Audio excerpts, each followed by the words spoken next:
Good morning, I'm Taylor Wilson, and today is Tuesday, June 10th, 2025. This is The Excerpt.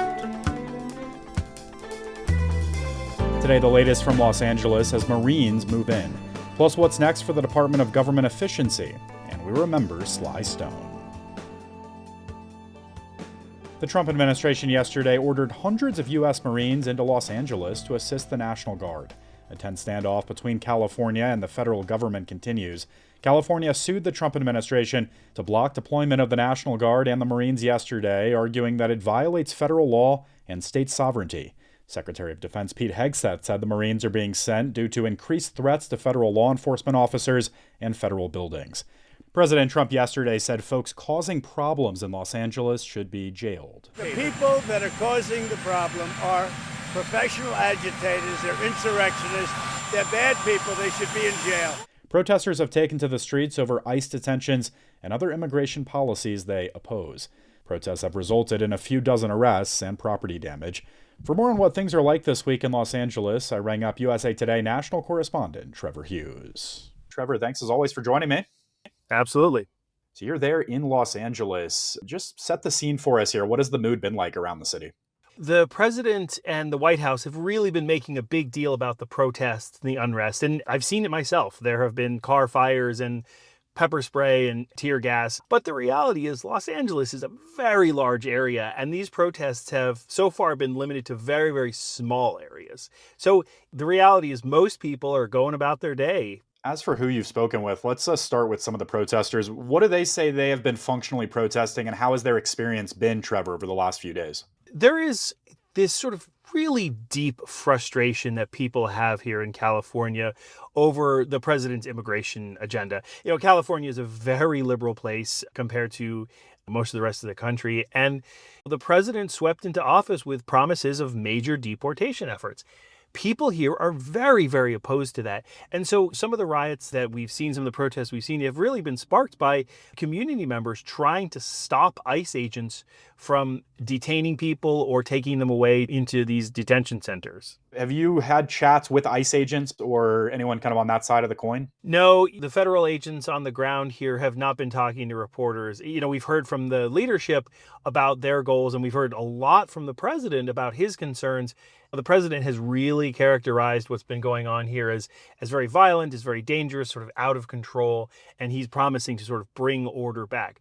I will tell you that having been through many, many protests and riots over the years, I would say local police officers clearly have this in hand when they choose to. We know President Trump and California Governor Gavin Newsom have been exchanging jabs over this, to say the least. That's maybe an understatement. What's the latest amid their tensions, including this planned lawsuit out of California? Oh, goodness. I mean, you have to bear in mind that this enmity between the two of them goes back a very long time. The two of them are very much opposite sides of the same coin in some ways.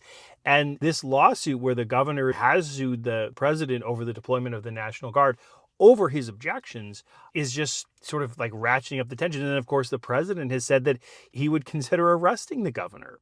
Based on what you're hearing there on the ground, what's the expectation? What might we expect the rest of this week and beyond? The president has said that the National Guard will be deployed here for 60 days. Frankly, we have not really seen them in the streets much. So far, it has really been the local law enforcement that has been deployed to the streets.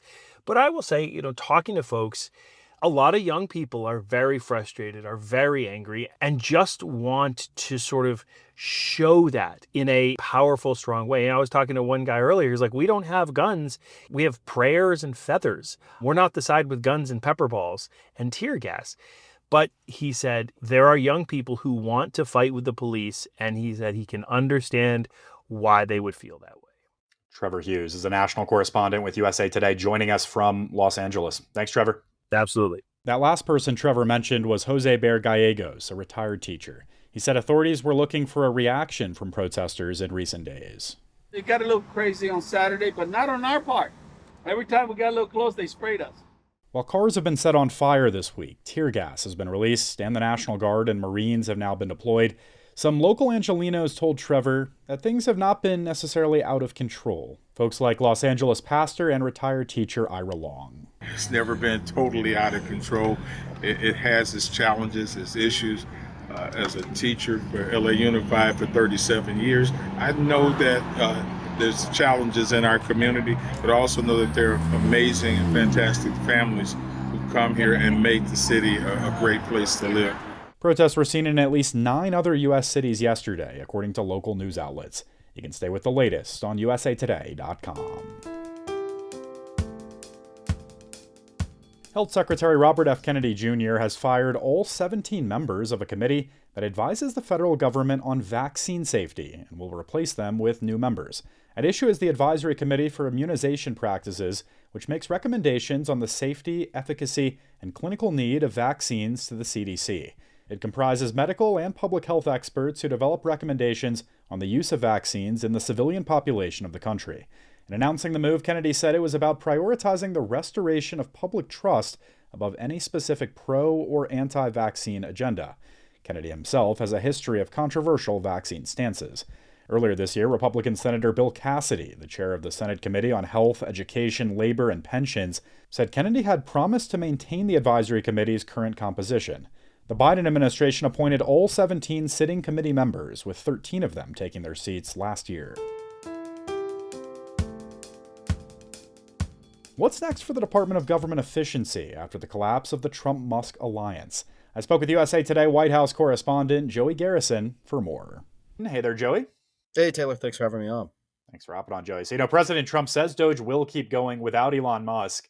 What have we heard from Trump on this point in recent days? Since the big blow up with Elon Musk, President Trump has made clear that he intends for Doge to continue its cost-cutting, government-cutting work, even without Musk there. Of course, Musk had actually already left the week before. The White House have made clear that it's going to continue to have Doge staff members on board to try to carry out its mission of reducing so-called waste, fraud, and abuse from the government. However, it's hard to say whether it's going to be able to pack the same punch and really aggressively cut the government wholesale like it's been doing for 4 months without Musk. In addition to Musk leaving, there was various other top Doge officials who signed off. And so there's really kind of a leadership vacuum right now. If you think about all the efforts, particularly in terms of cutting the workforce of the federal government, how much of that was driven publicly by Musk, both with his social media attention that he gave the Doge work, as well as, the spotlight he took at the White House, standing beside Donald Trump during events. That part is going to be missing. And I think a lot of folks have questions whether this is going to kind of quietly go away now that Musk is out of the picture. Well, Joey, considering this potential leadership vacuum, how does Russell Vought enter the picture? Yeah, so Russ Vought, who was the OMB director, that stands for Office of Budget Management, he had that same position in the first Trump term. I mean, he's kind of taken the spotlight more as the person who was talking about the swift cuts that Musk was embracing. We see this right now with the rescissions bill that he's trying to get passed through Congress that would codify some of the Doge cuts, particularly when it comes to eliminating government spending on NPR and PBS. So Vought is taking the stance that, hey, we're trying to implement some of these cuts that Elon Musk talked about. And so he's really kind of front and center right now.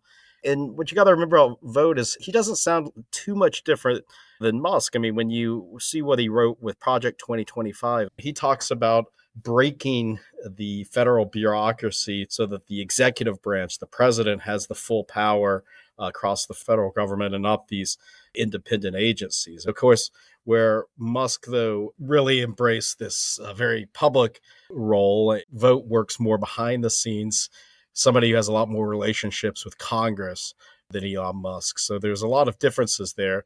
I will say that when you ask the White House, hey, who's replacing Elon Musk, they don't point to anyone in particular. They say it's the cabinet secretaries themselves, the leaders of these departments of agencies that are taking on that Doge role. Well, you mentioned Congress a moment ago. Some Republican lawmakers have said they want to codify Doge cuts. What's the latest here? What can you tell us? Well, there should be a vote we're expecting on Thursday in regards to that rescissions bill that I mentioned earlier, where they will look to codify that. And Russ Vought has also said, look, let's get this one passed with these initial cuts, and then we'll try to get some of these moving forward. But it remains to be seen kind of how many of those cuts are actually enacted eventually. And Joey, we should say some agencies have been working to even bring back fired workers after this massive slashing that we saw under Musk. Is that still the case? What's happening there? That's been kind of a trend that we saw right at the get-go when they kind of haphazardly really issued blanket resignations to all sorts of probationary workers who have been working in less than a year or two within these agencies. After doing so, they either A, found out that they had done too many in certain places, or didn't realize some of the folks they were firing. And that continues to be something that we're seeing now. And I think without Musk's presence atop Doge, you're going to see, I think, a lot more of these cabinet secretaries feel like they're maybe more empowered to staff the departments to the degree they want to. Yes, Doge is still around, but I think you have a lot less of that pressure. So it'll be curious to see whether the federal government ends up getting a little bit. All right, Joey Garrison is a White House correspondent with USA Today. Thanks as always, Joey. Yeah, thanks, Taylor. Greta Thunberg was deported from Israel earlier today, a day after the Israeli Navy prevented her and a group of fellow pro-Palestinian activists from sailing to Gaza. Israeli forces boarded the charity vessel as it neared Gaza early yesterday, trying to break through Israel's long-standing naval blockade.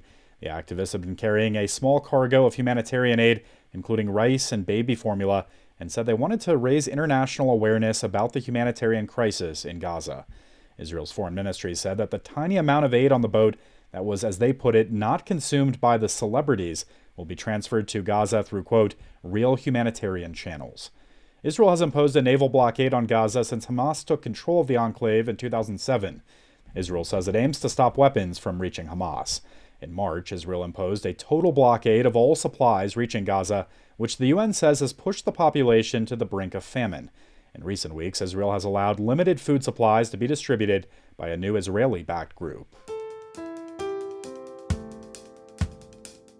Sly Stone, a one-time San Francisco DJ turned pop and funk music innovator, has died. Stone went on to see chart-topping success in the 60s and 70s, though he was later plagued by homelessness and health issues. He also went through financial problems amid management disputes, at one point winning a $5 million judgment for unpaid royalties that was later overturned. At one point, reports indicated he was living in a van in Los Angeles. And yet, he and his trend-setting, multiracial, multigendered Bay Area band, The Family Stone, never stopped being a touchstone for generations of musicians. You can read more about Sly's life and legacy with a link in today's show notes. Sly Stone was 82. Thanks for listening to The Excerpt. You can get the podcast wherever you get your audio. And as always, you can find us at podcasts@usatoday.com if you want to shoot us an email. I'm Taylor Wilson, and I'll be back tomorrow with more of The Excerpt from USA Today.